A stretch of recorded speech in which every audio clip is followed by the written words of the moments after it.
Good morning students.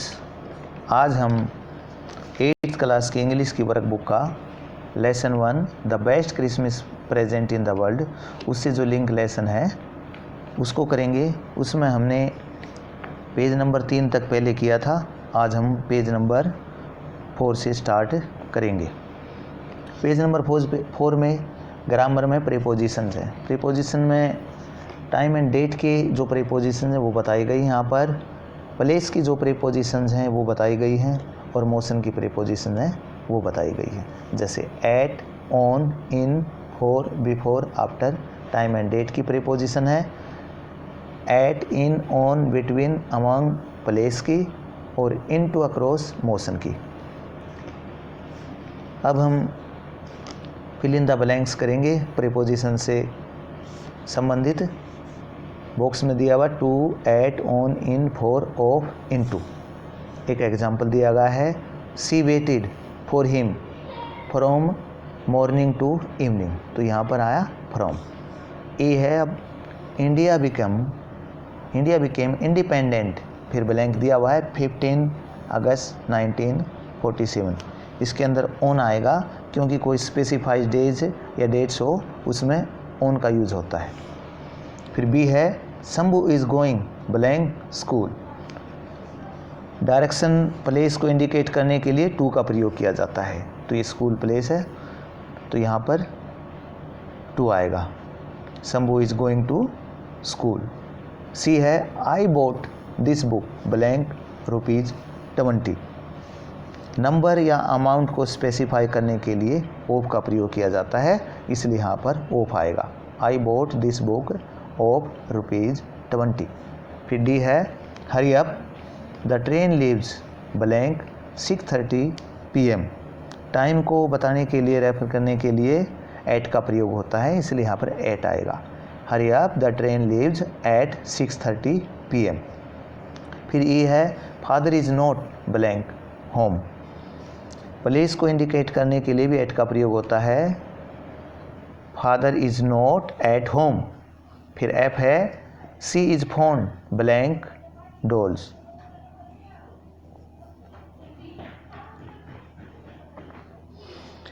जो belong करता है किसी से उसके लिए ऑफ का प्रयोग आता है। सी is fond of dolls.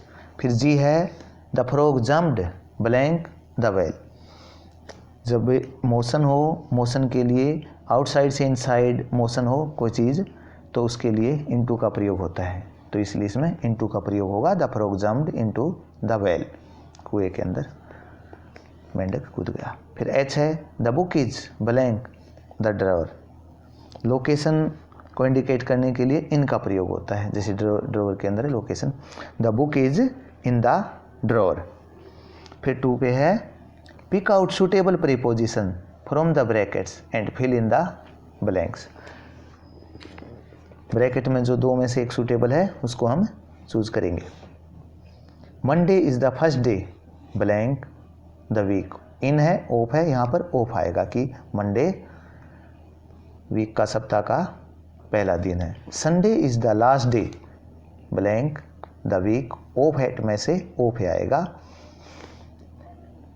Monday comes near before Tuesday, तो यहाँ पर बिफोर आएगा पहले, यानी कि मंडे कम्स बिफोर ट्यूसडे, कि मंडे ट्यूसडे से पहले आता है। फिर है the third day of the week is Wednesday. It comes in after, after आएगा। इट कम्स आफ्टर ट्यूसडे, ये ट्यूसडे के बाद आता है। Saturday comes between among Friday and Sunday. दो के बीच में हो तो बिटवीन का प्रयोग होता है, तो यहाँ पर इसलिए बिटवीन आ जाएगा कि सैटरडे फ्राइडे और संडे के बीच में आता है। But the best day for among all the days is Sunday because it is a holiday. दो से ज़्यादा के बीच में हो तो उसमें अमंग का प्रयोग होता है, तो इसलिए यहाँ पर अमंग आ जाएगा। अब हम पेज नंबर 5 पर आते हैं। Replace the underlined words with suitable verbs from the books. अब हम पेज नंबर 5 पर आते हैं। Replace the underlined words with suitable verbs from the books. First है I am so proud of you. Mother said in a tone of surprise and delight, ये underline कर रखा है जिसको हमने बताना, said in a tone of surprise and delight, जिसमें surprise भी हो, आश्चर्य भी हो और खुशी भी हो, दोनों के लिए, उसके लिए वर्ड यूज होगा एक्सक्लेम्ड। फिर नंबर 2 पे है Aditi ran at steady slow pace for 2 miles। Steady slow pace के लिए पर रैन करना, उसके लिए आएगा जोग्ड, जोगिंग से जोग्ड। फिर थर्ड है person tripped and nearly fell over the last step. Tripped and nearly fell के लिए आएगा स्टम्बल, लड़खड़ाना। Number 4 Uma did not forget to give the note to the teacher. Do not forget भूली नहीं, यानी याद रखा उसने, तो उसके लिए आएगा रिमेंबर्ड, ऊपर वाले में से हम पिक करेंगे रिमेंबर्ड। नंबर 5 है the kite flu upwards like a bird. Flu upwards के लिए सोर्ड, यानी कि ऊपर की ओर जाना, सोर्ड। नंबर 6 आकाश रैन क्विकली टुवार्ड्स हिज मदर, कि बहुत तेज़ी के साथ दौड़ा, उसके लिए आएगा रेस्ड, RACD रेस्ड। 7 है the boy cleaned himself with soap after getting back from school. Cleaned himself with soap, साबुन के साथ उसने अपने आप को साथ किया, नहीं उसने स्नान किया, बाथड, BATHED बाथ। 8 पे है the girl said in a low voice that her father was ill. लड़की ने धीमी आवाज़ में कहा कि उसके पिताजी बीमार थे। Sad in a low voice के लिए विस्पर्ड, यानी कि फुसफुसाना, धीरे से बोलना।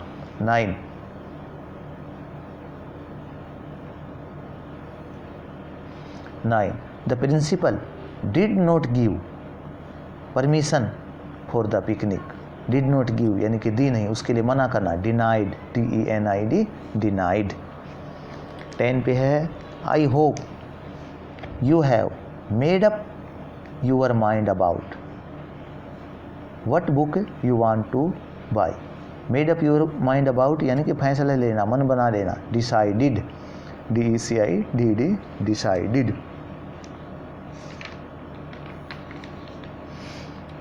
अब हम नेक्स्ट पेज पे आते हैं, 6 पे डिक्शनरी प्रैक्टिस है, इसमें डिक्शनरी से संबंधित। Read the following sentence taken from the link lesson. ये जो सेंटेंस हैं लिंक लेसन से लिए गए हैं, जो इससे first someone saw a white flag waving from the trenches. Here white flag means a piece of white cloth hoisted to request for a truce. Truce होता है युद्ध विराम, संधि, और वाइट फ्लैग शांति का प्रतीक होता है। Here white flag means a piece of white cloth hosted to request for a truce. Look up the following idioms expressions in a dictionary and use them in your own sentences. और यहाँ पर कुछ idioms expression दिए गए हैं और हमने dictionary में उनका मीनिंग दे करके उनको अपने सेंटेंसेस में यूज़ करना है। White lie, white elephant, blue blood, red tape. यहाँ पर इंग्लिश में इनके मीनिंग दिए हुए हैं। और सबसे पहले हम वाइट लाई के बारे में सेंटेंस बनाते हैं। वाइट लाई का अर्थ होता है सफ़ेद झूठ, ऐसी झूठ जो पूरी झूठ हो लेकिन जिससे किसी को नुकसान न हो। अब हम एक सेंटेंस बनाते हैं, कोई भी सेंटेंस आप बना सकते हो। जैसे मैंने एक सेंटेंस बनाया है, I had to tell a white lie to avoid a conflict between Lily and jenny.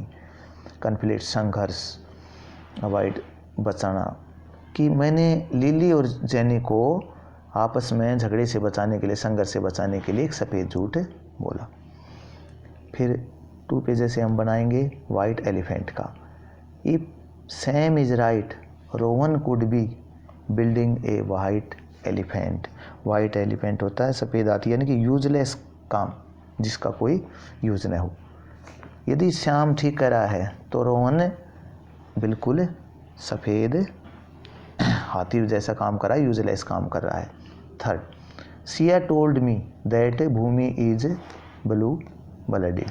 Siya ने मुझे बताया कि जो भूमि है वो ब्लू ब्लडेड है। ब्लू ब्लडेड होता है कुलीन व्यक्ति, खानदानी व्यक्ति, जो अच्छे खानदान से संबंध रखता है। नंबर 4 नंबर 4 में हम रेड टेप से संबंधित बनाएंगे। Because of all red tape at immigration I missed my connecting flight.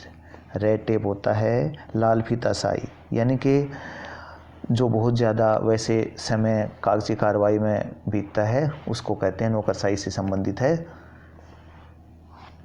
Immigration होता है आप्रवास, दूसरे विदेश में जाना वो। अब हम पेज नंबर 7 पे आते हैं। Study the following sample of an application. एक सैम्पल दिया हुआ एक एप्लीकेशन का, जैसे आप पढ़ोगे जुलाई 15, 2019, फिर the headmaster, Mahavir secondary school Panipat, ये दे दिया ना। फिर सब्जेक्ट दे दिया एप्लीकेशन फॉर फीस कंसेशन की फीस माफ़ी के लिए प्रार्थना पत्र। तो इसमें जैसे आप पढ़ सकते हैं जो दिया हुआ है ये फॉर्मेट। अब हम आगे चलते हैं पेज नंबर 8 पर। ये इस लेसन का लास्ट पेज है। In the link lesson you read the letter by Jim to Connie. जो लिंक लेसन है हनीड्यू बुक में फर्स्ट लेसन, उसमें हम जिम ने जो कोनी को लेटर लिखा था उसको पढ़ा था। Write an application to your headmaster to allow you to borrow some books from the book bank of your school. You may use the hints given in the books. कि अपने हेडमास्टर को application लिखो ताकि आप book bank से कुछ पुस्तक बोरो कर सकें। यहाँ पर कुछ हिंट दिए गए हैं, आप इनका यूज़ कर सकते हैं। ये कोई ज़रूरी नहीं है कि आप इन सभी का यूज़ करें, इनमें से कुछ का भी यूज़ कर सकते हैं, वो आप पे डिपेंड करता है। जैसे यहाँ पर दिया poor boy girl, I can not buy all the books, first class 7th with second rank in class, if no books then studies will suffer, allow borrowing some books, list of books. तो अब हम इसमें से कुछ ले करके लिखते हैं एप्लीकेशन। अगस्त 6, 2020 द हेडमास्टर, जैसे हम अपने स्कूल का नाम लेंगे government high school Baisi. Subject application to ask for permission to borrow some books. Sir, I am student of class 8th of your school. My father is a farmer so I don't have enough money to buy all the books that I need. I passed class 7th with second rank in the class। क्योंकि यहाँ पर second लिया इसलिए हमने second ही mention करना, first नहीं करना। If I don't get the books that are essential, जो कंपलसरी आवश्यक है, then my studies will suffer. So please kindly allow me to borrow some books from the book bank. I will be very thankful to you. Books के नाम लिख सकते हैं कुछ के, जैसे इंग्लिश हनीड्यू और इंग्लिश की it's weapon, social and political life. फिर हम thanking you your obediently class 8th। इस तरह से ये कंप्लीट हो जाता है। Thank you.